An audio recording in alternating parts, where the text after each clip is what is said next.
a grabar. Bien. Entonces, eh, como les seguía diciendo, tenemos nuestros obstáculos epistemológicos en virtud a los contenidos, obstáculos psicológicos en virtud al que aprende, y también tenemos obstáculos didácticos, ¿sí? En torno a,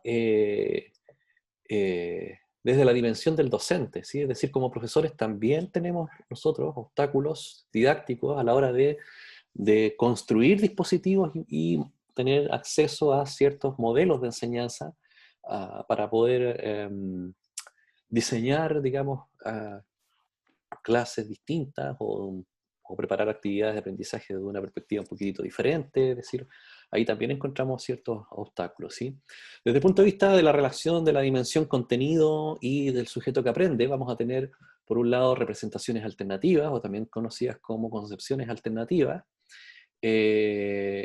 Vamos a tener también el tema que se conoce como heurísticos de resolución, es decir, cuando nos enfrentamos a un problema, nuestros estudiantes pueden tener distintos mecanismos o formas de resolver una situación, y en ese transcurso de ir resolviendo esa situación, se pueden encontrar con algo que no les permite continuar avanzando. Y bueno, también siempre desde el punto de vista de los estudiantes vamos a tener la capacidad y operaciones intelectuales disponibles, ¿sí? Es decir, en qué grado está desarrollado su pensamiento formal, pensamiento divergente, y todas las manifestaciones intelectuales que podemos encontrar, ¿sí? Y por el lado del contenido y el docente vamos a tener, bueno, la capacidad que cada uno de nosotros tiene en redactar y comprender instrucciones, en nuestras propias formas de transferir, ¿sí? Lo que sabemos hacia nuestros estudiantes.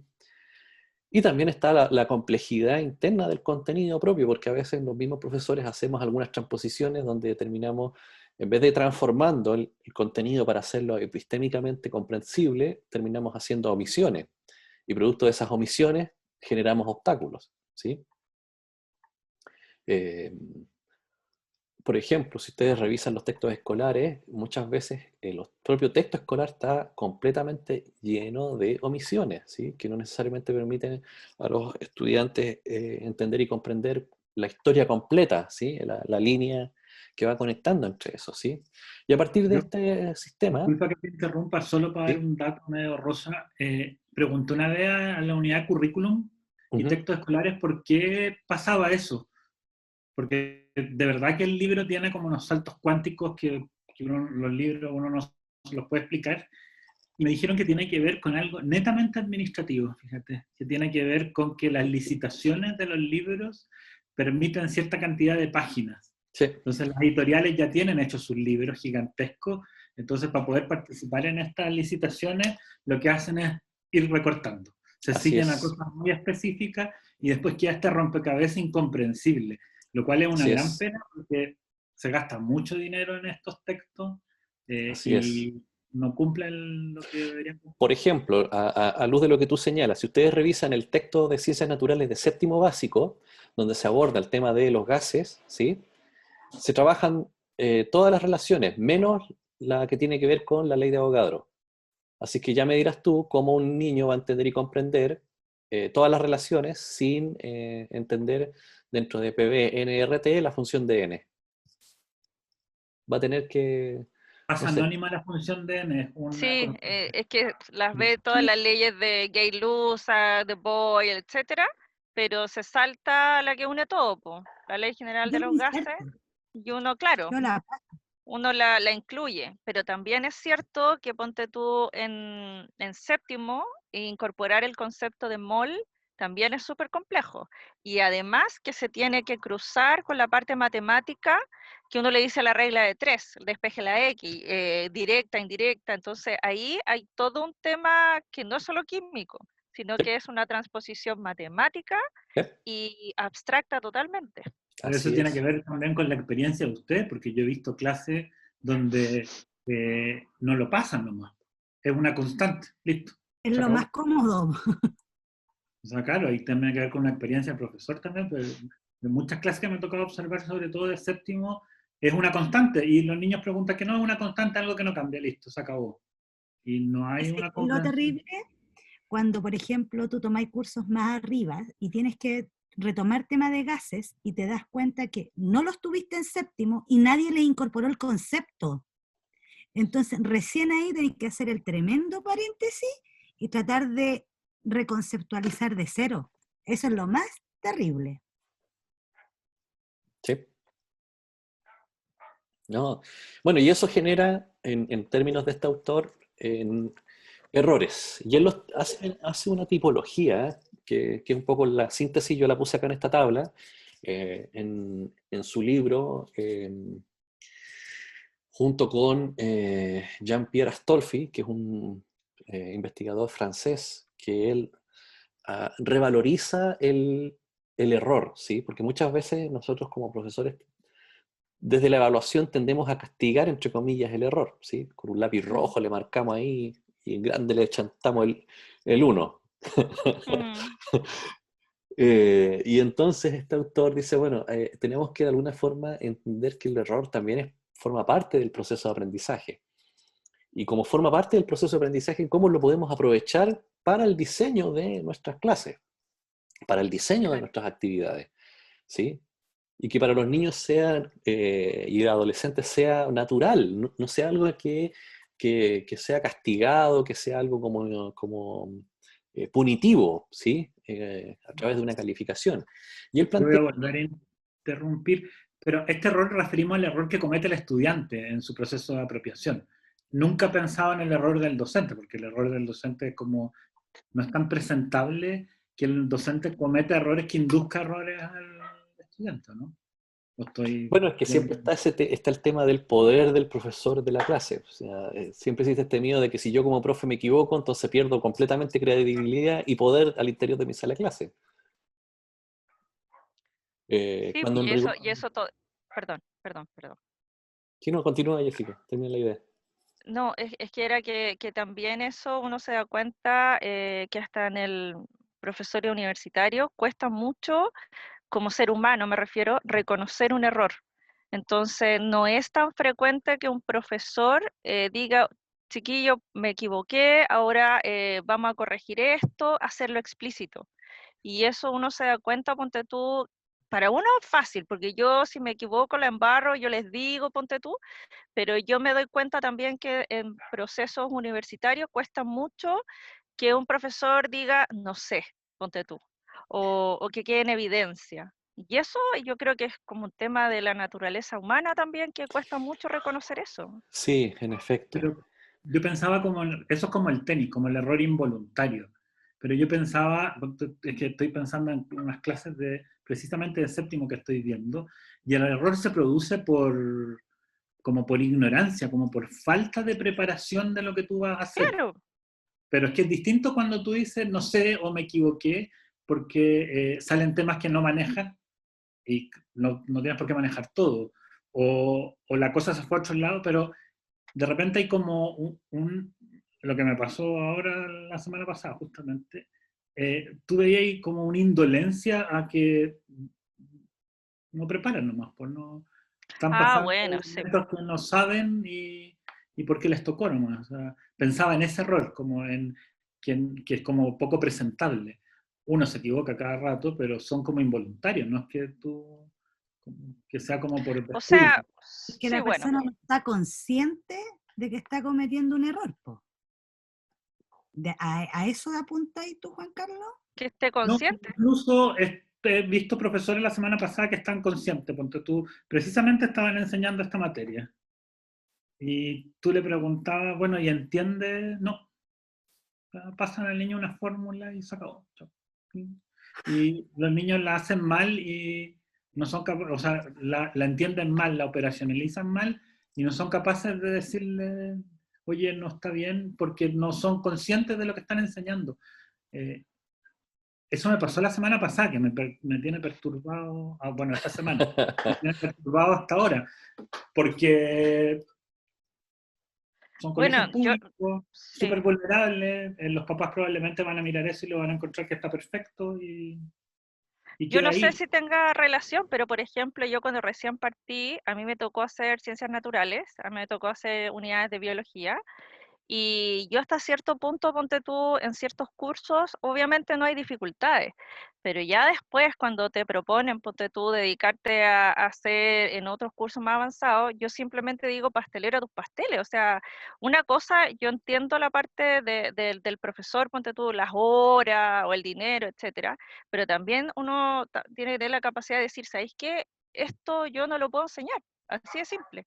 Y yo siento que ahí también hay una situación compleja de reconocer que, que pastelero tus pasteles, po. Tú tienes que enseñar lo que sabes, no lo que crees, porque finalmente terminas enseñando desde un libro, ¿cachai? Muchos profesores que terminan replicando el libro y no mastican la información como cuando eres un profesor de especialidad, ¿cachai?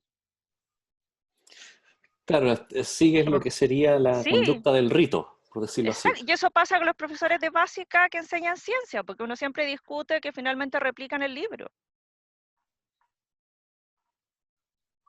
Así Bueno, es. hay todo un mundo. Revisémoslo rápidamente, Sí. los errores y su naturaleza. Bueno, ahí aparece, dice, errores debido a la redacción y comprensión de instrucciones, que tiene que ver con muchas veces con el análisis de la legitimidad, ¿sí? Eh, tanto en los textos como en las actividades que uno a veces diseña. Errores también que son resultado de los hábitos escolares o de una incorrecta interpretación de expectativas, ¿sí? Es decir, no es menor que nuestros estudiantes vienen a nuestras clases con unas expectativas que no necesariamente a veces se satisfacen, y eso también empieza a desencadenar desmotivaciones, porque pensaban que la clase de química iban a ser explosiones y Sí, laboratorio, y poco a poco se empiezan a dar cuenta de que no hay explosiones, no hay laboratorio, no hay cosas para quemar, sí, ni les nada por gustan el los estilo. incendios. Y los incendios y todo eso. Vámonos a la clase de biología donde se abren sapos. No, en la clase de biología tampoco abren sapos. Puta madre. Ya, listo. Hasta ahí nomás llegó la clase de ciencia. Nos vamos a física, entonces. No, peor todavía, si no hay nada, ni No hay ni un siquiera carrito. ni un carrito, ni un péndulo, ni Los nada. laboratorios son más difíciles en física todavía. Bueno, eso también hay un tema no menor. Luego tenemos, que es un poco lo que yo quería abordar en la sesión de hoy, errores provenientes de las concepciones alternativas de los estudiantes. Y aquí tiene que ver con el análisis de las representaciones y de los obstáculos subyacentes al concepto estudiado. ¿Sí? Es decir, eh, nuestros estudiantes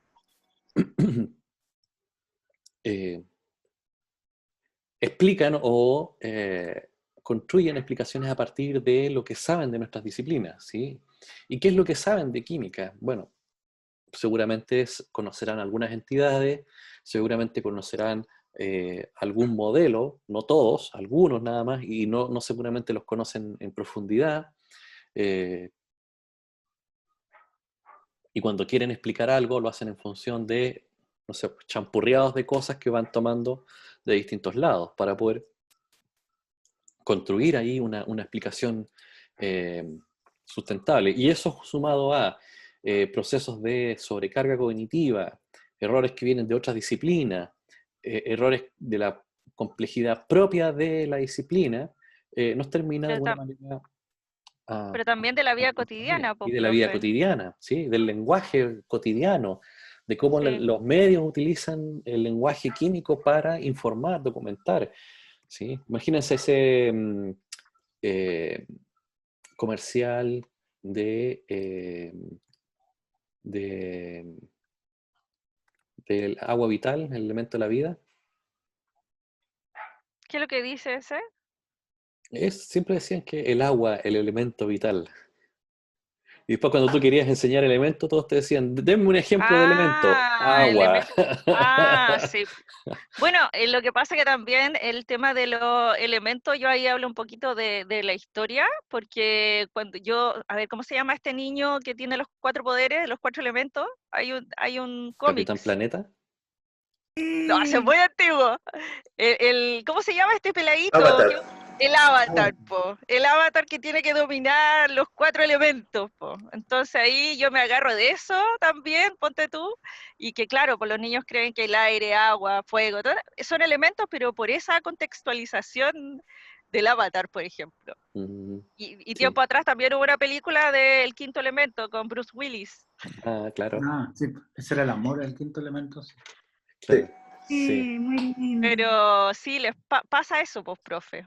De la sí. alquimia también viene todo eso. Todo. Bueno, eh, con los griegos, ¿sí? Los griegos intentaban Sí, explicar este pues. tema de las componentes de la materia y el tema de la trascendencia. Entonces se mezclaban ahí Mm, muchas cosas. Eh,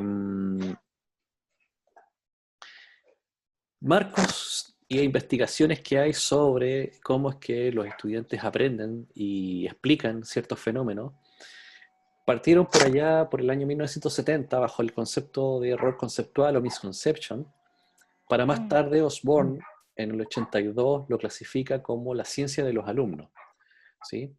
Y luego comienzan todos con este debate de ideas previas o de preconceptos, ¿sí? Donde habían algunos que decían, no, es que las ideas previas son las ideas que tienen los estudiantes antes de los procesos de instrucción y concepciones como aquellas ideas que tienen los estudiantes después del proceso de instrucción.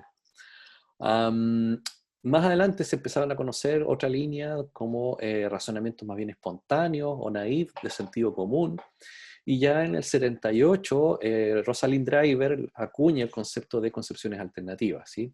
Dentro de esa misma línea, distintos investigadores más desde el área de la psicología, Claxton en el 86 levanta todo un marco que se llama más bien de mini teorías, que en paralelo John Solidrey en el 80 comienza a construir todo este marco sobre modelos mentales que en rigor nuestros estudiantes Sí, contienen y van elaborando internamente estos modelos para poder explicar, y tiene estos modelos una cierta robustez que mientras le satisfaga al estudiante eh, esa explicación, no va a abandonar ese modelo.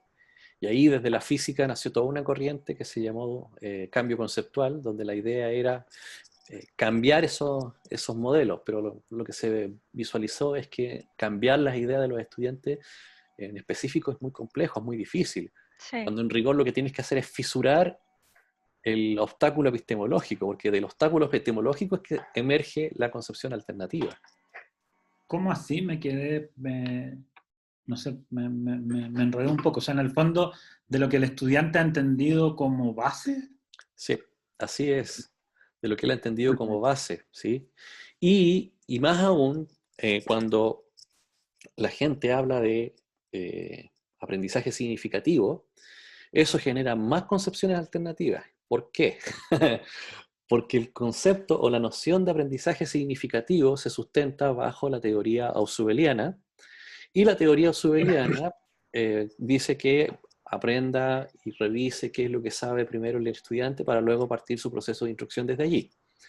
Ujú. Pero la teoría ausubeliana usa la noción del concepto inclusor, ¿sí? Como punto de partida para la construcción del aprendizaje del estudiante. Pero este concepto inclusor puede estar completamente lleno de concepciones o de ideas alternativas, porque normalmente los conceptos inclusores provienen del mundo de las experiencias, De la experiencia, sí, pues. Lo sensorial. lo sensorial. ¿Sí? Entonces, para un niño, que si el sol aparece por un lado y se oculta por el otro, entonces la experiencia, ¿qué es lo que le está diciendo? Que él es el centro del universo y el sol está girando alrededor de él. ¿Sí? Ujú, Por tanto, para él eso es una experiencia significativa, porque está dentro de su concepto, dentro de su sí. malla de conceptos inclusores, ¿sí? Y ese concepto inclusor empieza a dialogar con las otras estructuras de acogida, ¿sí? Para armar su esquema Sí, representacional para pues. poder proporcionar una respuesta, ¿sí? O sea, se supone que con el tema de las concepciones alternativas, que nosotros lo pudimos revisar bien con paper y todo en ciencias cognitivas, que uno finalmente no puede ni siquiera pensar en desarraigar, no se puede desarraigar esa concepción alternativa, sino que uno tiene que utilizarla, ¿ya? Para poder construir junto con ella el nuevo, por decirlo de alguna manera, la nueva construcción, pero de ninguna manera se puede como ya chao, sino que hay que tomarla y reconstruirla, comillas, ¿cierto? Con el nuevo Claro, aprendizaje. porque lo que no podemos caer es caer en una visión clínica del diseño de recursos para combatir, entre comillas, las concepciones alternativas. Es decir, que con mi recurso educativo voy a curarte de Claro, esa exacto, concepción alternativa. exactamente. No, hay que partir más bien de una visión de hipótesis de evolutiva, es decir, considerarlas como que son hipótesis iniciales y a partir de ahí comenzar a trabajarlas y empezarlas a hacerlas evolucionar. ¿Sí? Por eso es Sí, que von ujú. Schneider, que es esta autora alemana, ella habla más bien de las concepciones perdidas, las missing conceptions. Ah, ya. ¿Sí? Es decir, cuáles son aquellas que están perdidas y que te permiten construir realmente todo el mapa. En el fondo es como ir llenando estos espacios. Así es. Porque Yo uno estoy de acuerdo con el el paper. Si uno hace estudiante... como un sistema conceptual, uno Ajá, podría ir llenando los espacios que faltan para la comprensión profunda del... así es un poco la propuesta de esta autora. Sí, ¿Sí? y ahí se tiñe también mucho con lo que es lo macroscópico y lo microscópico, porque finalmente nos comentaban y aprendimos, por ejemplo, que lo sensorial está sumamente arraigado en las concepciones alternativas también. Entonces, lo que te dicen los sentidos no es lo que te dice el mundo microscópico. Así es. Y entonces ahí la pregunta del millón es, bueno, ¿qué características tienen estas concepciones? Bueno, son generales, persistentes, estructuradas y Sí, coherente para el estudiante, ¿sí? claro. Y efectivamente también dependen del contexto. Y rápidamente, porque seguramente ustedes esto ya lo vinaron, ¿qué es lo que nos dicen las teorías cognitivas, cognitivas y constructivistas sobre esto? Es que, por ejemplo, el caso del conductismo, John Watson nos dice que básicamente las concepciones, dado que esta visión de que son transformaciones progresivas de asociaciones conceptuales, en la medida que se va acumulando mayor información, entonces van a persistir las ideas previas, va a haber una baja integración de conceptos científicos Mm, existente en la estructura de acogida ya del estudiante. Y en el caso de Robert Gagné, para él, básicamente, el aprendizaje científico quedaría reducido a construcciones poco complejas y de aplicaciones prácticas, ¿sí? Donde los alumnos aprenderían procedimientos en la resolución de problemas bien estructurados, reglas y convenciones de estructura, donde partimos por la motivación, la aprehensión, la adquisición, retención, recuerdo, generalización, ejecución, retroalimentación y resolución de problemas, que serían, en rigor, estas son las etapas de una clase, entre comillas, tradicional. claro, Esa es como la estructura de una clase tradicional. sí. ¿Sí? Normalmente la gente confunde la clase tradicional con la conferencia, las clases conferencistas que puede dar Ah, un profesor, ¿sí? Donde el profe es el actor y que habla mucho y todo mm, lo demás. ¿Sí? Pero una clase tradicional, esta es su estructura. ¿Sí? 5 minutos donde motivamos, donde ponemos a nuestros sí, estudiantes, los predisponemos para el aprendizaje. Hacemos digamos, una suerte de recuerdo de las ideas que hemos ido de alguna manera abordando, verificar qué cosas se han retenido, qué cosas se generalizan, qué cosas se ejecutan, las retroalimentaciones y las resoluciones de las tareas, ¿sí? Como sí.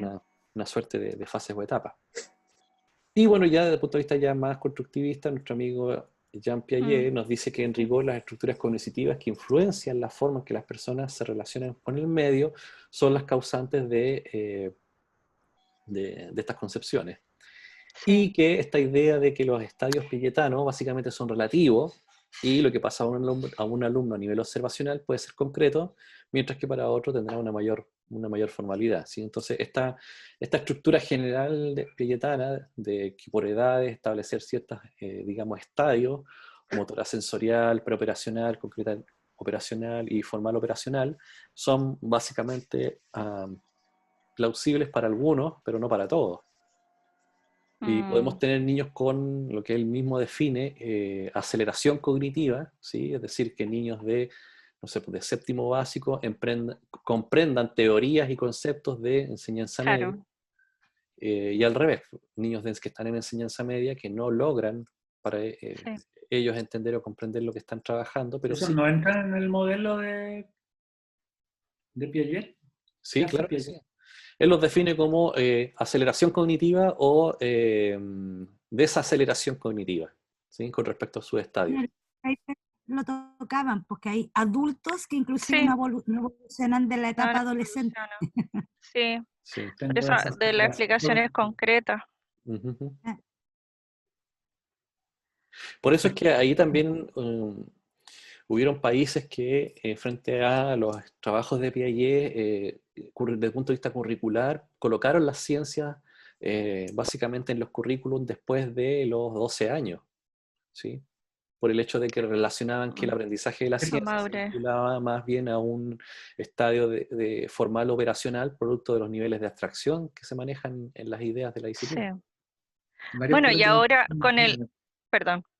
No, no, dale nomás, Ah, iba a no, es pensar. que ahora con también el cambio de currículum, con todos estos conceptos y materias que cada vez bajan de nivel, me refiero a que cosas que uno veía en primero, segundo medio, ahora estamos en séptimo, en octavo, ahí uno espera que sean coherentes y correlativos con las investigaciones y con las evidencias cognitivas, pero uno en la práctica se da cuenta de las dificultades que significa emprender estos conceptos que antes ya era complejo verlos cuando tenían una cierta madurez, dice uno, y cuando cada vez más son más chiquititos, más Sí, pequeños, por decirlo de alguna sí. manera. No, y ahora súmale todas estas ideas que hay hoy en día que, producto de que los niños a muy tempranas edades interactúan con pantallas, Es claro. eh, teléfonos, tablets y todo ese tipo de Sí, cosas po. que de alguna forma eh, algunos estudios señalan que esa misma interacción con ese tipo de tecnología está retrasando su desarrollo comunicacional.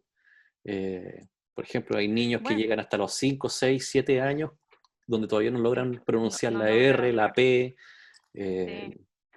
y están trabajando Bueno, ahí y con el antes se pensaba que fonoaudiólogo. era más inteligente, pues un niño que tenía la capacidad de interactuar con estas máquinas, estos equipos, que desarrollaban más la inteligencia. Pero, ¿qué tipo de inteligencia? Dice uno. Así es, así es. Bueno, todo eso también es ahí cuestionable. Bueno. Y bueno, nuestro amigo Zubel, esta idea de que el aprendizaje significativo versus el aprendizaje memorístico, y entonces en ese sentido que las concepciones alternativas de los estudiantes se elaboran sobre una variedad de conceptos científicos y que ellos tienen modelos individuales para explicar sus experiencias personales, básicamente. Mm, Hasta mm. finalmente llegar a Ah, Don Bigot. Lev Vygotsky, que en su maravilloso libro de Pensamiento y Lenguaje nos dice que el desarrollo en la interiorización de los instrumentos culturales, como el lenguaje en este Sí. caso, que inicialmente no nos pertenecen, sino que pertenecen al grupo de humanos en el cual nacemos, ¿sí? Eh, por tanto, es preciso estudiar cómo la gente aprende materias Aprende. particulares en contextos específicos, ¿sí? Mm, Porque, por ejemplo, probablemente aprender química para un niño del norte, que puede tener más acceso a eh, la distintos minería.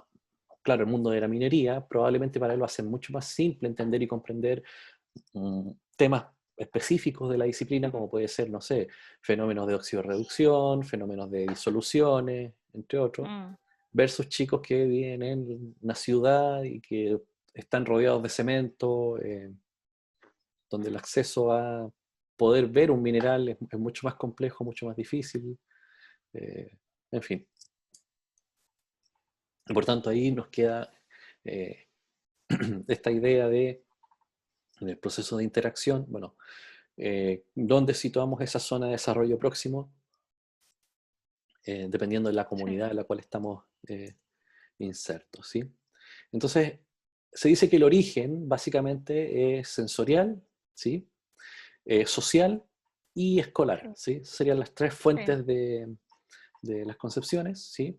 Y la pregunta del millón es si solamente nuestros estudiantes aportan concepciones. Básicamente no solamente aportan No. concepciones al aula, sino que experiencias personales, actitudes, hábitos de trabajo, representaciones sobre qué y por qué tengo que aprender química, si yo no quiero química, y me tienen que hacer la clase de química, y yo no quiero química. Y el lenguaje propiamente tal, ¿sí? ¿Qué relaciones podemos encontrar entre conocimiento científico, escolar y cotidiano? Bueno, esta idea ya descartada de que borrar la mente del conocimiento cotidiano y avanzar hacia lo que sería cambio conceptual, eso ya va en retirada. Que las concepciones Mm, alternativas vistas como modelos útiles en determinados contextos, sí, eso todavía hasta el día de hoy se mantiene y se trabaja. Que los modelos de ciencia escolar vistos como etapas de evolución de las concepciones, un poco el discurso que se aborda y se trabaja hoy en día. Entonces hay que mirar cómo en el marco del diseño de su secuencia se incorporan actividades que apunten a recoger precisamente estos modelos iniciales que tienen sus estudiantes sobre, no sé, por los temas que van a trabajar ustedes, sobre cambio climático. Rosy, finalmente, ¿qué vas a trabajar? La reactividad química, pero desde el cambio climático, el calentamiento global. Voy a tomarme todas las reacciones ahí y me voy a pasear en los contenidos. Bueno, y esto es la, digamos, la postura de hoy en día, tomando que seguramente a Juan Carlos le va a hacer mucho sentido, la integración jerárquica de modelos explicativos. Que es un poco esto, ¿sí? Es decir, la toma de conciencia de similitudes y diferencias cuando se pueden utilizar unos u otros modelos para poder explicar un fenómeno, ¿sí? Entonces, ya que esto van a estar trabajando precisamente el cambio climático, bueno, el cambio climático tiene muchísimos modelos para explicar muchísimas cosas, y entonces ahí, bueno, ¿cuál va a ser la integración jerárquica de estos modelos explicativos? ¿Desde dónde? ¿Desde dónde lo van a trabajar y cómo lo van a trabajar? Bien, y la siguiente tabla básicamente lo que hace ahí es comparar programas de investigación en torno a estas maneras de ver y comprender la ciencia por parte de nuestros estudiantes, desde las concepciones alternativas, desde la vereda de modelos mentales, desde la vereda de cambio conceptual y desde la vereda de modelización. Cada uno de ellos con distintas temporalidades, distintas formas de recoger datos, ¿sí? Desde cuestionarios hasta actividades, los focos, ¿sí? Donde se focalizan estas, digamos, investigaciones, si es precisamente ya sea en la concepción propiamente tal o en las representaciones causales que les invitan a dar ese tipo de explicaciones, qué tipo de resultados se llega y qué es lo que se ha ido de alguna forma descubriendo en términos de aprender ciencia, principalmente ser qué cosa, por ejemplo. Desde las concepciones alternativas, cambiar la concepción por otras más científicas. Desde modelo mental, sería introducir modificaciones, entidades, regla y principio, en el modelo mental para mejorarlo. Desde la lógica de cambio conceptual sería desarraigar o suprimir ideas cotidianas incompatibles con el conocimiento científico. Y desde la modelización, bueno, sería conectar conceptos y levantar puentes hacia y desde el campo experimental. ¿Sí? Que ese es un poco el...